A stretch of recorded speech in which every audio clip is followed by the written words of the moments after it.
All right, guys. Ole Miss press conference. Coach, start with you. All right. Well, first, just kind of give you an overview of how our last week has been. Tuesday, Wednesday, Thursday, we treated that similar to a normal week of prep time, just to get guys used to that. Normally we're in school during this last week. It's a little bit later this year. We try to treat that as a normal week, so we've had a Tuesday, Wednesday, Thursday type practice. There's obviously been more time for these guys to prep, so they've been watching film, kind of getting their legs back underneath them from a physical camp that I thought we got a lot done during our two-a-days and during camp time. Credit to Coach Pittman, Lee Marks, Brandon Pringle. Those guys did a great job because these guys were looking pretty good through some tough days in there. But we're on to Ole Miss at this point. We've been working scout teams and letting these guys get out there and work some different schemes and not just banging on each other throughout these last couple practices. As far as Ole Miss, just some things to highlight that we've talked about with our team. Ole Miss last year was 8-5, similar to or the same as us. They got 16 starters this season, returning starters. 9 of those come on the defensive side of the ball. I mean, one of the more important ones is Bo Wallace, their quarterback. I think he's the most experienced SEC quarterback there is. He's also a guy that's one of the top quarterbacks in the country at this point. Last year, threw for over 3,000 yards, 18 touchdowns, 10 picks. He's a good player. He's big, he's strong, he throws the ball well, he can run. And I think he's a lot more elusive than he looks like on tape, and he's faster than he looks like on tape. And so he's obviously a guy that, our team, when you have a good quarterback, you've got an experienced quarterback, you know that offensively they're going to do good things. And so from a defensive standpoint, we have to understand that, do our jobs, play with great eyes, and play through the entire play. That simple. On the defensive side, that's where the majority of their returning starters come back. Robert Kindici, played DN for him last year, was a #1 recruit and played DN for him. He's playing more inside this year. He's bigger, he's stronger, he's faster, everything I've read about him. He is a very good football player and a guy that is a force to be reckoned with. So that's another challenge, from the offensive side of the ball, to be able to handle him and the whole entire D-line up front. They've got some very good players along with him on the front four and the different looks they provide to you. Those two guys in particular, from an offensive standpoint, they had about close to 500 yards last year in total offense. They were 21st in the country.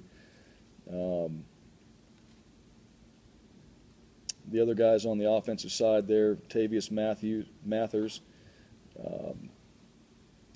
rushed the ball for about 600 yards last year. They got a couple good backs. Both guys will carry it. Laquan Treadwell, he's another one. That's another #1 recruit. Had 72 catches last year, just over 600 yards. And then Ingram and Sanders, both those guys played and have had significant stats from last year. I know from an offensive standpoint, they've had a few guys banged up. They had a wide receiver that's suspended for our game, and so we don't know exactly what their personnel is going to be at the wide receiver position and how they're going to rank those guys on the depth chart, but we do know those guys are all good players. From a defensive standpoint, other guys to mention, 94, their nose tackle, Isaac Gross, led the team with 3.5 sacks, was a runner-up for tackles for loss with 9 on their team last year. Their linebacking core is very talented. Cedarius Bryant and Denzel Kindici. Now, Denzel Kindici is suspended for the game, but those guys have played for him last year, both very well. Bryant led the team in tackles with 78, 12.5 tackles for loss and 3 forced fumbles. Their middle linebacker, Detarian Shackelford, he had 2 sacks last year and 7.5 tackles for loss. And then the defensive backfield, they're returning All-American, All-SEC safety, number 25, Cody Pruitt. led the team with 6 INTs. He's had some pass breakups. He's got the second most tackles on the team with 71. So they've got some experienced players that have played very well on the defensive side of the ball. And so from a personnel standpoint, you know they got talent. You know those guys have experience. And so that's a challenge from the one-on-one battles that we'll face. At the same time, both teams are going into this game, first game of the year, a little bit unknown on both sides of the ball. And it'll come down to, you know, the anxiety of that game. It'll come down to the adversity that's faced in that game, because really at this point, through fall camp and all that, there's been some, but there's not that type of anxiety you're going to feel in a game situation. There's not that type of adversity you're going to have when it comes to playing 4 quarters. And so we feel like those are two things that, you know, it'll come down to in this game, is what team handles that better. There'll be matchups on both sides. Guys get beat, guys will win. Key matchups are the O-line and D-lines on both sides of the ball, because it all starts there. And the rest is going to be, you know, a mixture of skill positions that neither side is going to know who's going out there and playing what position exactly and where and how many times. So there's a lot of unknown from that standpoint. Ultimately, our guys are looking forward to going and playing somebody else other than themselves. We'll have another week of a Tuesday, Wednesday, Thursday type practice. And then Tuesday morning will be our Thursday practice for us. We'll practice in the morning, get on a plane, fly to Atlanta, team meeting that night after our meals, and then Wednesday, the day before the game, we're going to go to the College Football Hall of Fame that morning. I think it'd be a great opportunity for those guys to see something that most of us wouldn't see unless we're in that situation. So I think it's going to be fun for these guys to do that. We'll practice at the Atlanta Falcons facility that day, have our Friday practice that night. We'll have our Friday meetings, and then Saturday be ready to go. And Saturday being Thursday of game day, okay? That's how I got to think about it. So we'll be ready to go that Thursday for game day. We'll go over to the Dome in the morning, take a look at it, a little ambiance, let the guys see it, get back, get prepared, and then be ready to go play. So that's our schedule. That's what we're preparing for this week. Monday, our guys start school, which will be a different wrinkle for them. Challenge those guys already. There's going to be distractions, but that's a Wednesday type practice. It needs to go well for us.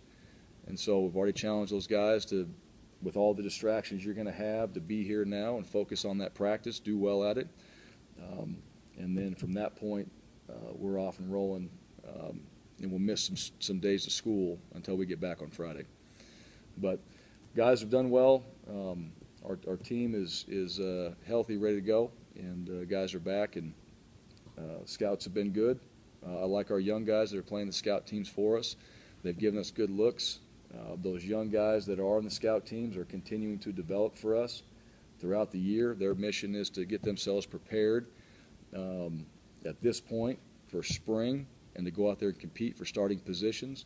As the season goes, we know things change. There might be a guy in there that we have to grab and utilize him as a freshman. If we don't have to do that, we're not going to do that. We want these guys to redshirt, to have a chance to get used to college, the lifestyle, to get bigger, stronger, faster, so those guys can be ready to go in spring. With that, open up for questions. Have you made any decisions on anyone? Have you made any decisions on anyone other than Dylan Summergarner with that respect, true freshman? No, we haven't. You know, a couple guys that have stood out as possibilities was Jeremy McNichols and Chase Blakely. Neither one of those guys will play at this point, but they're in a position where if things were needed, we would play them. But we're not ready to play them. We're not expecting those guys to play right now. And DSG is playing? Yes. Yeah.